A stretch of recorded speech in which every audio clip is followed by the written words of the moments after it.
So this is how you can set your lockup settings on the Pi Network app. First, before we do this tutorial, make sure that you are logged in to your account because sometimes it actually locks you out and you would have to log in once again. So now that you're logged in, let's simply open up Pi. And first, let's talk about what lockup is. Basically, it's a commitment which locks up your Pi for a specified duration of time after you convert it to mainnet.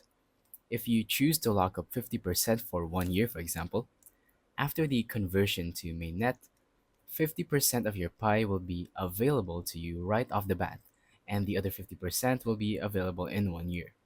If you set a higher lockup rate and percentage, then you are rewarded with a higher mining rate. The lockup period, as well as your corresponding lockup boost, already starts when you confirm these settings, not at your migration. So what you're going to want to do is simply open up the three lines at the top left and tap on mainnet. Now, as you can see down here, it says configure lockup date or lockup rate. Simply open that up and now you can configure it over here. Just simply scroll through and that is how you can simply just set your lockup periods and your lockup percentage. So yeah, that's pretty much it. Once again, all you have to do is go to the three lines at the top left and then tap on the mainnet button. And here we are in the configure lockup rate and just choose your rates for your lockup and now you are done.